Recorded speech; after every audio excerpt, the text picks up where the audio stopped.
अस्सलाम वालेकुम students. Professor Aamir Afzal modern novel के साथ आपके सामने। मॉडर्न नावलिस्ट्स हम डिस्कस कर रहे हैं पिछली 2-3 वीडियो से, और जो आज की वीडियो है और जो आज का लेक्चर है ये स्पेसिफ़िकली एक बहुत बड़े नावलिस्ट जिनका ताल्लुक़ मॉडर्न एज से है। इनकी बहुत सारी डायमेंशंस हैं और उन तमाम डायमेंशंस को ब्रीफली हम सम अप करके डिस्कस करके तो देखते हैं आज की इस वीडियो में। ये याद रहे कि ये इस सीरीज़ का चौथा लेक्चर है और हम बात कर रहे थे कि जो एंसेस्टर्स हैं मॉडर्न नावल के वो कौन कौन से हैं। उन्हीं में एक E.M. फॉस्टर का नेम है। E.M. फॉस्टर की बहुत सारी डायमेंशंस हैं जो इंग्लिश लिटरेचर में डिस्कस होती हैं। He has been modern novelist on the one hand, he has got the influence of modern age, modern themes. दूसरी जो बड़ी इनकी डायमेंशन है वो इनका एक पोस्ट कॉलोनियल राइटर होना है। इनके अंदर आपको एक बड़ा परफेक्ट कॉम्बिनेशन मिलेगा वेस्ट और ईस्ट का। मसलन लास्ट टाइम हमने रुडयार्ड किपलिंग को डिस्कस किया तो किपलिंग में आपको ज़्यादातर ईस्ट नज़र आता है, गाल्सवर्दी में आपको वेस्ट नज़र आता है। E.M. फॉस्टर में आपको दोनों ईस्ट और वेस्ट दोनों का एक कॉम्बिनेशन भी नज़र आएगा, अलग अलग भी नज़र आएंगे, दोनों के ट्रेट्स भी अलग अलग नज़र आएंगे और दोनों को इकट्ठा भी दिखाया जाएगा इनकी राइटिंग्स के अंदर। अपनी ये बिला शक व शुबा अगर कहा जाए कि 20वीं सेंचुरी के चंद बड़े 2-3 अगर बड़े नाम निकाले जाएं राइटर्स में, नावलिस्ट में, तो उनमें से एक इनका नाम आता है। He was one of the most popular of his age. जैसे मैंने बताया कि बेसिकली नावल ख़ुद बहुत पॉपुलर हुआ और इन जैसे राइटर्स की वजह से ही हुआ। He was one of the most popular of his age, popular novelist में से एक थे। अच्छा, इन्होंने अपने अनलाइक अदर कंटेम्प्रेरीज, तमाम कंटेम्प्रेरीज ने क्या किया कि उन्होंने अपने अपने आइडियाज़ को इस तरह से प्रीच किया, प्रोपेगेट किया that they try to influence और at least they try to impose their creed और देयर प्रोपेगेंडा और their ideas on the minds of the readers. Unlike all the other contemporaries he didn't do that. इन्होंने अपनी creed लोगों के ऊपर, readers के ऊपर जमाने की या आप कह लें कि इम्पोज करने की कोशिश नहीं की। कहा यह जाता है कि इनकी जितनी एज थी उस हिसाब से इन्होंने थोड़ा लिखा है। He was not a prolific writer. Earliest works में देखिए ज़रा, where angels fear to tread एक बड़ा अच्छा मास्टरपीस 1905 में लिखा, the longest journey 1907, room with the view 1908, Howards End 1910 और सबसे ज़्यादा मशहूर होने वाला legendary work the passage to India 1924।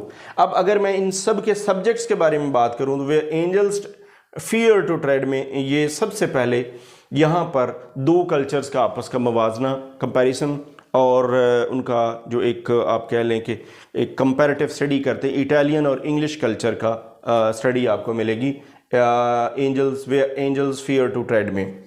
अगर हम नेक्स्ट नॉवल में चलें द लॉन्गेस्ट जर्नी में, इसमें जितने ह्यूमन इमोशंस हैं, अब ज़रा देखिएगा, जैसे मैंने बताया इनकी अर्ली राइटिंग्स में आपको वेस्ट नज़र आएगा, वेस्टर्न कल्चर नज़र आएगा, वेस्ट से इन्फ्लुएंस भी थे, he belongs to that to Europe, और वहाँ आपको वेस्ट नज़र आएगा। अगले में लव, फ्रेंडशिप, मैरिज और रिलेशनशिप्स की कहानी है, आपको द लॉन्गेस्ट जर्नी में नज़र आएगी। वक्त के साथ साथ थोड़ा सा बदले, हार्वर्ड्स एंड में या के तो ये एक मोरालिटी प्ले या एक मोरालिटी नावल में चेंज हो गए हार्वर्ड्स एंड में। और अगर आप बात करें पैसेज टू इंडिया, तो पैसेज टू इंडिया जो कि इंडिया के बारे में, इंडियन सोसाइटी के बारे में लिखा गया, इसके अंदर उन्होंने जो ज़्यादा जिस चीज़ को हाईलाइट किया वो है सिविलाइज का अनसिविलाइज के साथ रिलेशनशिप। दो तरह के लोग हैं, ख़ास तौर पे ये ट्रेट मौजूद है इन पोस्ट कॉलोनियल राइटर्स जो कॉलोनियलिज्म के बारे में भी लिखते हैं। तो सिविलाइज्ड लोग, उनको आप सो कॉल्ड सिविलाइज्ड भी कह सकते हैं, the whites, those who ruled the subcontinent, and those who were colonised means the Indians. According to the account of the coloniser, जो लोकल लोग होते हैं they are not civilised, they belong to a different race, they belong to different colour, और वो civilised भी नहीं होते, ये उनकी डेफिनेशन है। अब दूसरी तरफ देखें जो वाइट्स हैं, उनके अंदर किस तरह का सिविलाइजेशन पाया जाता है, किस तरह से वो एक्सप्लॉइट करते हैं। बहरहाल ये एक पोस्ट कलोनियलिज्म की एक लंबी बहस है, लेकिन ये पैसेज टू इंडिया में सिविलाइज्ड और अनसिविलाइज्ड को बड़े अच्छी तरह से डिस्कस किया गया। कंट्रोवर्सीज इसमें यकीनन आएंगी, क्योंकि जो लोकल लोग हैं, जो सब कॉन्टिनेंट के लोग हैं, वो हो सकता है इन सारी बातों से एग्री ना करें। ये कुछ इनकी राइटिंग्स थी। अगर मैं बात करूं इनकी पर्सनल ट्रेड्स के बारे में, इनके ट्रेड्स एज अ राइटर में, तो सबसे पहली चीज़ ये कि he was a liberalist who admired Western civilization, as I mentioned earlier. He was brought up in West. शुरू में ये बहुत ज़्यादा इन्फ्लुएंस थे और इंस्पायर्ड थे अपनी वेस्टर्न सिविलाइजेशन से।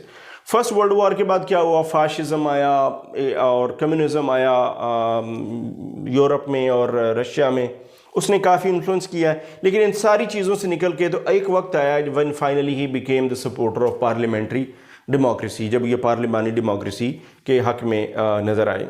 इनकी राइटिंग्स में आपको गुडनेस इवल नज़र आएगी, क्रूअल एंड फ्लेस्टाइन नज़र आएंगे। ये कुछ टसल, कुछ कंट्रास्टिंग पॉइंट्स आपको इनकी राइटिंग्स में नज़र आएंगे।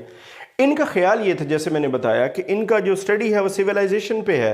तो his believe was that the function of a civilisation is to enhance the quality of personal relationships. इनके अगर मैं दो लफ्ज़ बोलूँ कि जो इन्होंने अपनी राइटिंग्स में ज़्यादातर दो कीवर्ड्स बोलूँ, तो एक सिविलाइजेशन और एक रिलेशनशिप्स। इनका ख्याल यह था कि सिविलाइजेशन जो भी हो, जैसी भी हो, उस सिविलाइजेशन को ह्यूमन रिलेशनशिप्स को मजबूत बनाना चाहिए। तो क्या वो होता है, ये इनकी राइटिंग्स में देखेंगे।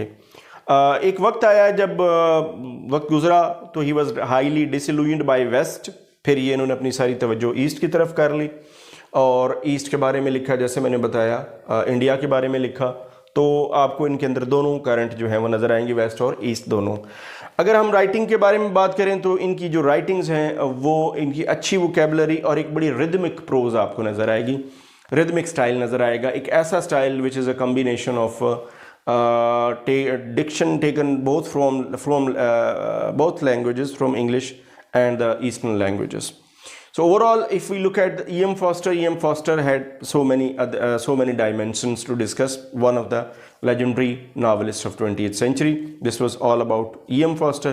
इस वीडियो में सिर्फ इतना ही इंशाल्लाह। यहाँ हमारा जो मॉडर्न नॉवल में जो एंसेस्टर्स थे, those who has got the influence of classics and Victorian age, तो वो ख़त्म होता है इंशाल्लाह। जो ट्रांजिशनलिस्ट्स हैं उनके साथ I'll come back in next video. Thanks for watching.